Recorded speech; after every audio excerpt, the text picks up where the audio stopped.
Hello everyone, Thermodynamics 2. In this video, I will be talking about internal energy, first law of thermodynamics, and equation of state and state variables.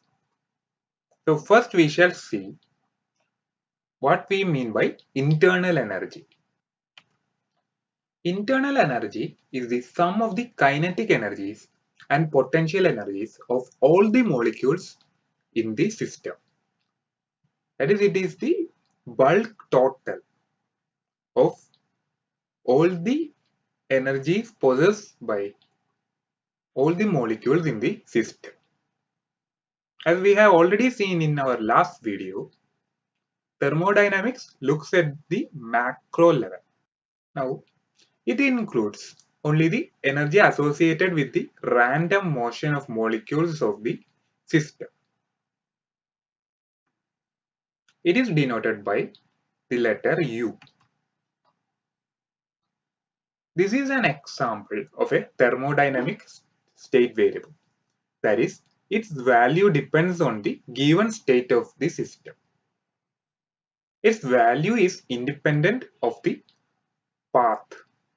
Internal energy of a gas can be increased by keeping it in contact with a hotter body or by doing work on the gas. In this case, when it is kept in contact with a hotter body, its temperature increases and hence the internal energy of the gas also increases. In the case of doing work on the gas, we can consider a situation in which a gas is being pushed inside a cylinder by a piston. In this case also, the temperature increases and so does the internal energy of the gas. These processes can also take place in the reverse direction. In this case, the temperature of the gas decreases. That is, heat is lost to the surroundings. Heat and work are the two different modes of altering the state of a thermodynamic system. They are modes of heat transfer to a system. Now we shall see the first law of thermodynamics. It states that the energy supplied to the system goes in partly to increase the internal energy of the system and the rest in work on the environment. That is, delta Q is equal to delta U plus delta W. It is simply the general law of conservation of energy applied to any system in which the energy transfer from or to the surroundings is taken into account.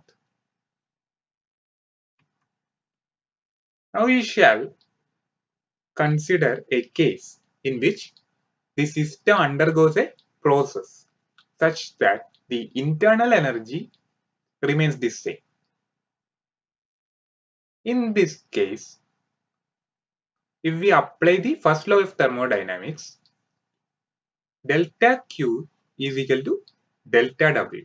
This means that heat supplied by the surroundings is equal to the work done by the system on the surroundings.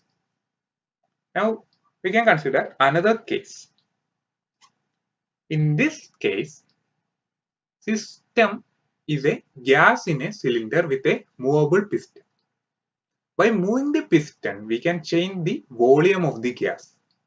If we move the piston downwards, some work is done. Done in this case is delta W, which is equal to force into displacement. We know that pressure is equal to force by area. Hence, pressure into area into displacement. And here, area into displacement is taken as the change in volume, that is delta V. So we can express delta W as P delta V.